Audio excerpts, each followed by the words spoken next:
¿Qué tal? Bienvenidos a un nuevo video.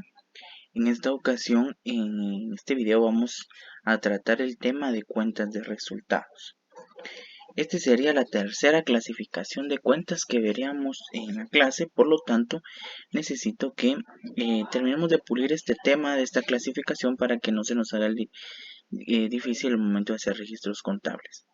La clasificación de cuentas es fundamental para la contabilidad, ya que nos es de mucha utilidad en todo el curso. Primero, ¿qué son las cuentas de resultados? Estas cuentas son las que registran los ingresos y los gastos que realiza una empresa o, mejor dicho, todo lo que obtiene de ganancia y todo lo que pierde en un gasto o en algún costo de alguna adquisición de algún específico. Estas cuentas se obtienen durante un periodo contable con el objetivo de presentar los resultados obtenidos de un ejercicio en mayormente de un año. Entonces, estos se determinan con la diferencia entre ingresos y gastos. Si los ingresos fueron mayores, se habrá obtenido una ganancia, y si los egresos fueron mayores, esto nos da entonces que se obtuvo una pérdida en nuestro ejercicio. Los ingresos incrementan el patrimonio de nuestra empresa o la empresa que se esté trabajando, mientras los gastos lo disminuyen. Estas cuentas son temporales y nacen y mueren dentro de un ejercicio contable, y su resultado es positivo o negativo es trasladado al patrimonio neto o el capital. Estas cuentas se clasifican en dos: pérdidas y ganancias. Las primeras, las cuentas de pérdidas también se denominan cuentas de costos o cuentas de gastos. Estas comprenden todos los gastos que incurre la empresa para su funcionamiento. Estas se integran por gastos de operación, gastos de producción o compra de mercaderías, gastos financieros y otros gastos. El saldo de estas cuentas es de origen deudor, se incrementan y se registran en el lado del debe de la cuenta, y sus disminuciones se registran en el haber. El debe siempre sumará más que el haber en el caso de estas cuentas al momento que nosotros las estemos trabajando. Las cuentas de pérdida se sobreentienden, ya que a nosotros al momento de estar haciendo el análisis contable entendemos de que es una pérdida cuando se incurre en que vamos a desembolsar algún bien monetario, y eso nos lleva a una pérdida en sí. O por ejemplo cuando gastamos algún activo o depreciamos algún activo, etcétera. Vamos a hablar un poco acerca de la clasificación de las cuentas de pérdida. Estas se clasifican en cuentas de operación, que también se denominan gastos de operación. Estos son todos los desembolsos que la empresa realiza para el desarrollo del giro habitual de la empresa y de sus actividades. A su vez se dividen en gastos de administración y de ventas.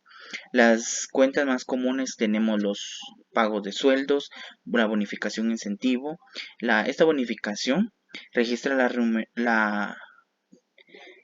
remuneración, que se le da a los empleados como incentivo laboral, que según la ley acá en Guatemala son de 250 quetzales mensuales.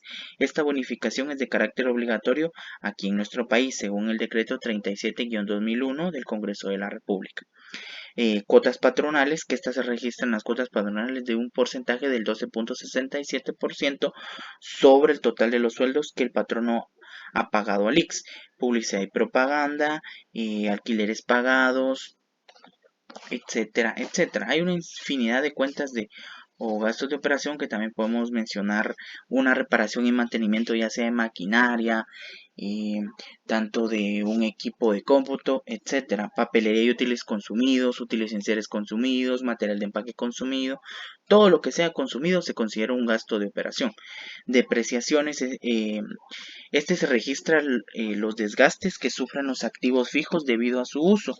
Esta depreciación se calcula al final del periodo contable con base en los porcentajes establecidos por la ley del ISR. Sobre la depreciación hablaremos más detenidamente en videos más adelante. Las amortizaciones también se clasifican dentro de los gastos de operación, los impuestos y contribuciones, etcétera. Ahora, la siguiente clasificación, tenemos cuentas de producción, o también denominadas gastos de producción o compra de mercaderías.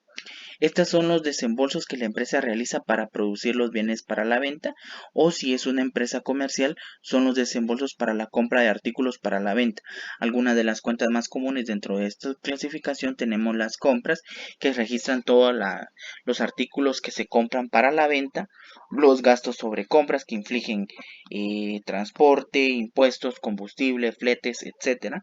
La materia prima, que es la compra de materiales para elaboración de artículos para la venta, sueldos de planta, que serían en este caso los de producción, las depreciaciones de maquinaria, la devolución y rebajas sobre compras. Esta se considera una venta ya que ocasiona que el cliente nos devuelva a nosotros mercadería, o ellos pidan alguna rebaja por alguna compra alta. Entonces una devolución y rebaja sobre una venta a nosotros nos perjudica, por lo tanto se clasifica dentro de las pérdidas en el apartado de gastos de producción. Los gastos financieros son los desembolsos efectuados como resultado de las operaciones financieras. Estos gastos financieros se clasifican entre los intereses gastos, comisiones bancarias, fluctuaciones de las tasas de cambio, etcétera. Y por último, dentro de las cuentas de resultados tenemos la clasificación de las ganancias. Es el conjunto de cuentas que representan todos los ingresos percibidos por la entidad sin la obligación del reembolso. El saldo de estas cuentas es de origen acreedor, sus incrementos se registran en el haber y sus disminuciones en el debe. Es todo lo contrario a las pérdidas. El haber siempre sumará más que el debe. Sus principales cuentas de ganancias son ventas, que registra todos los ingresos obtenidos de mercaderías vendidas al crédito o al contado, servicios prestados. Esta cuenta la utilizan las empresas que en su giro habitual es la prestación de servicios y registran los ingresos obtenidos por este concepto. En la pérdida se clasifica devolución y rebaja sobre ventas, pero en la ganancia es lo contrario, devolución y rebaja sobre compras, ya que a nosotros nos hacen una rebaja al momento de una compra, nosotros registramos estos ingresos obtenidos por la devolución a una empresa o por las rebajas concebidas por los proveedores, alquileres cobrados, descuentos recibidos, intereses producto, dividendos recibidos, etcétera. Las ganancias registran en sí todo ese dinero recibido sin ningún interés. Nos podemos guiar que cualquier cuenta que tenga dentro de su nombre la denominación percibido, ganado, devengado o producto, podemos clasificarlo dentro de las cuentas de ganancia. Esta es una pequeña introducción sobre lo que son las cuentas de resultados, que también son bastante fundamentales ya que son la base para elaborar el estado financiero denominado estado de resultados. Esos son libros contables que más adelante desarrollaremos poco a poco. Hasta acá el video de esta semana. Para la próxima clase hablaremos sobre la última clasificación, que sería las cuentas de orden.